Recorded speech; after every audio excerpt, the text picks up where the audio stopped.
ওং হ্রিং হ্রং নীলকণ্ঠায় ভগবতে রুদ্রায় নমঃ শিবায়। আমি জ্যোতিষী শ্রী শীতল কুমার। আজকের বিষয় মীন রাশিফল জুন 2024।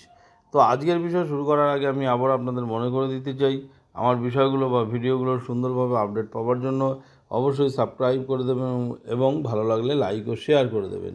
তো আজকের বিষয় মীন রাশিফল জুন 2024। তো সবার প্রথমে আমরা এই রাশির জাতক বা জাতিকাদের শরীর স্বাস্থ্য নিয়ে আলোচনা করব।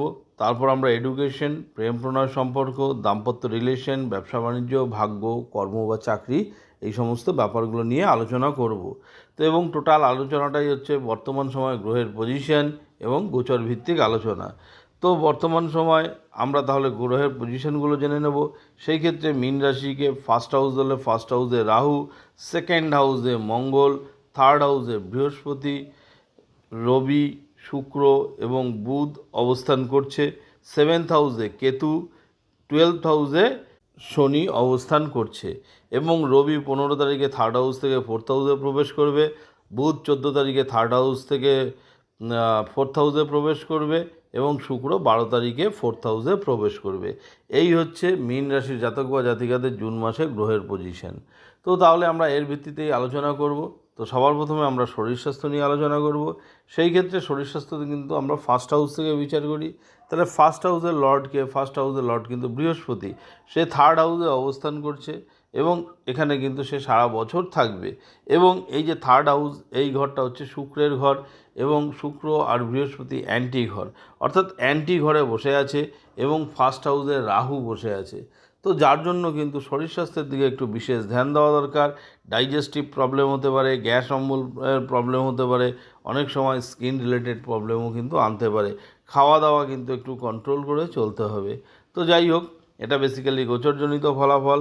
তো এরপরেই আমরা আলোচনা করব এই রাশি জাতক জাতিকাদের এডুকেশন বা পড়াশোনার ব্যাপার নিয়ে।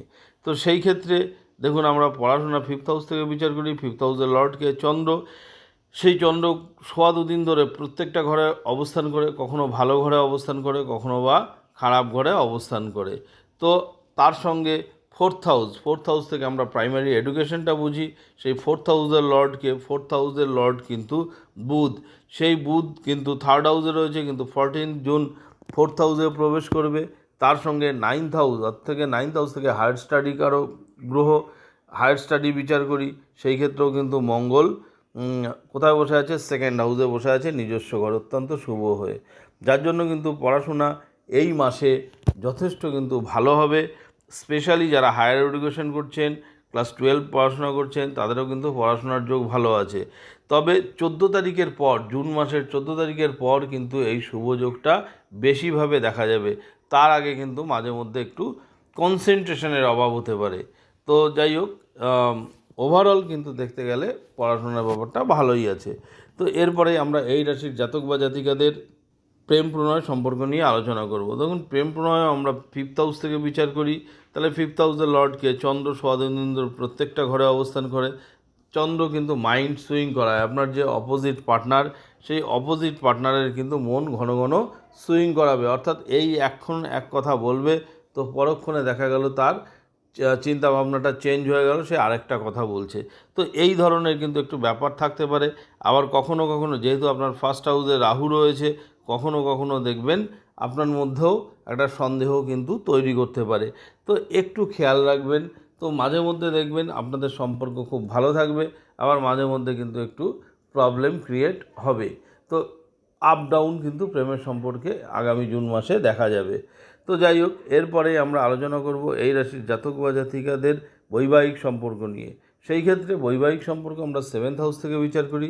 তাহলে সেভেন্থ হাউসের লর্ড কিন্তু বুধ, সেই বুধ থার্ড হাউসে অবস্থান করছে, থার্ড হাউসে শুক্রযুক্ত হয়ে অবস্থান করছে।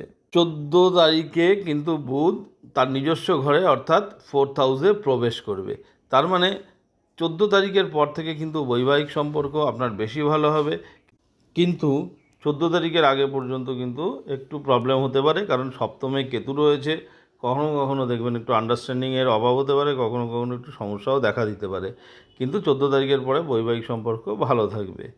এরপরে আমরা আলোচনা করব এই রাশির জাতক বা জাতিকাদের ভাগ্য নিয়ে। তো সেই ক্ষেত্রে ভাগ্য আমরা 9th হাউস থেকে বুঝি, এবং 9th হাউসের লর্ডকে 9th হাউসের লর্ড কিন্তু মঙ্গল, সেই মঙ্গল কিন্তু 2nd হাউসে অবস্থান করছে নিজস্ব ঘরে। তার মানে এই মাসে কিন্তু ভাগ্য আপনাকে যথেষ্ট সাহায্য করবে, কোনো শুভ কাজ মাঙ্গলিক কাজ আপনি কিন্তু করতে পারেন, এবং ভাগ্য যেহেতু সাহায্য করবে তো ভাগ্যের হেল্পের দরুন কিন্তু আপনি বিভিন্ন ক্ষেত্রে কিন্তু সাকসেস কিন্তু আপনার দেখা দেবে। কোনো ইনভেস্টমেন্ট করতে পারেন, কোনো গাড়ি বা বাড়ি কিনতে পারেন, তো এইসবের কিন্তু একটা শুভ যোগ তৈরি হয়েছে। তো এরপরেই আমরা আলোচনা করব এই রাশির জাতক বা জাতিকাদের ব্যবসা বাণিজ্য নিয়ে। সেই ক্ষেত্রে দেখুন, ব্যবসা বাণিজ্য আমরা 7th হাউস থেকে বিচার করি। 7th হাউসের লর্ডকে 7th হাউসের লর্ড কিন্তু বুধ, সেই বুধ 14 তারিখে, জুন মাসের 14 তারিখে 4th হাউসে নিজস্ব ঘরে প্রবেশ করবে। তার আগে পর্যন্ত 3rd হাউসে অবস্থান করছে, এবং এই যে থার্ড হাউস হচ্ছে শুক্রের ঘর, বুধ শুক্র মিত্র গ্রহ। তো ওভারঅল কিন্তু জুন মাসে আপনার বিজনেস ভালো হবে, এবং তার সঙ্গে এই যে ভাগ্যকারক গ্রহ মঙ্গল, সেই মঙ্গলও কিন্তু সাথ দেবে, অর্থাৎ ভাগ্যও সাথ দেবে। তার মানে বিজনেসে কিন্তু আপনি আয় উন্নতি করতে পারবেন, ডেলি ইনকামের বৃদ্ধি হতে পারে, এবং আফটার 14 কিন্তু আরও বেশি ভালো হওয়ার সম্ভাবনা আছে, কারণ সেই সময় বুধ কিন্তু তার নিজস্ব ঘরে 4th হাউসে প্রবেশ করবে। তো যাই হোক, এরপরে আমরা আলোচনা করব এই রাশির জাতক বা জাতিকাদের চাকরি বাকরি বা কর্মের ব্যাপারটা নিয়ে। তো সেই ক্ষেত্রে দেখুন, চাকরি বাকরি বা কর্মকারক গ্রহকে 10th হাউস থেকে বিচার করি। 10th হাউসের লর্ড কিন্তু বৃহস্পতি, সেই বৃহস্পতি কিন্তু সারা বছর তার শত্রু গৃহে 3rd হাউসে অবস্থান করবে। তো যার জন্য, এবং তার সঙ্গে 1st হাউসে রাহু অবস্থান করবে, যার জন্য কর্মর মাধ্যমে আপনার কিন্তু ট্রান্সফার হওয়ার কিন্তু যোগ আছে। কর্মের মাধ্যমে ভ্রমণ, অর্থাৎ কর্মের মাধ্যমে দূরবর্তী স্থানে কিন্তু আপনাকে যেতে হতে পারে। কর্মক্ষেত্রে অত্যাধিক ছোটাছুটি কিন্তু একটা হওয়ার সম্ভাবনা আছে। তবে আপনার কিন্তু কর্মক্ষেত্র বা কর্ম নিয়ে আপনার মধ্যে কিন্তু একটু অনীহা দেখা যেতে পারে। দেখা যাচ্ছে আপনার একটা কোনো কাজ দেওয়া হলো, সেই কাজটা আপনি করছেন, কিন্তু সেই কাজে আপনার মন লাগছে না, আপনার মনও পছন্দ হচ্ছে না। তো এই ধরনের কিন্তু একটা ব্যাপার কিন্তু ঘটতে পারে। সেই কারণে অবশ্যই কিন্তু একটু সঠিক প্রতিকার করবেন, এবং তার সঙ্গে বর্তমান সময়ে গ্রহের দশা অন্তর্দশা কী চলছে সেটাও কিন্তু একটু ফলো করবেন। কারণ বৃহস্পতি এখানে শত্রুগৃহে এবং 1st হাউসে রাহু অবস্থান করছে। তার জন্য অবশ্যই মীন রাশির জাতক বা জাতিকাদের কিন্তু কী করতে হবে, অবশ্যই কিন্তু বৃহস্পতির বীজ মন্ত্র জপ করতে হবে। তার সঙ্গে যেহেতু মীন রাশির জাতক জাতিকাদের শনির 7.5 চলছে, আমি বলবো অবশ্যই হনুমান চল্লিশাও কিন্তু আপনারা পাঠ করবেন, তাহলে কিন্তু যথেষ্ট কিন্তু উপকার পাবেন বা ভালো হবে। তো যাই হোক, এটা বেসিক্যালি হচ্ছে গোচরজনিত ফলাফল। তো আরও ভালো প্রেডিকশনের জন্য অবশ্যই আপনাদের জন্ম সময় দিয়ে যে লগ্ন চার্ট তৈরি করা হয়, সেই চার্টের গ্রহের পজিশনগুলো এবং বর্তমান সময়ে কোন গ্রহের দশা অন্তর্দশা চলছে সেটাও ফলো করা দরকার। তো তার সঙ্গে এই গোচরজনিত ফলাফল কম্বাইন করলে সেই প্রেডিকশন কিন্তু আরও ভালো হবে। তো যাই হোক, আমি আগেও বলেছি, আবারও বলছি, আমার বিষয়গুলো বা ভিডিওগুলো সুন্দরভাবে আপডেট পাওয়ার জন্য অবশ্যই সাবস্ক্রাইব করে দেবেন, এবং ভালো লাগলে লাইক ও শেয়ার করে দেবেন। আবার আগামী দিনে নতুন ভিডিও নিয়ে আপনাদের সামনে উপস্থিত হব। ধন্যবাদ।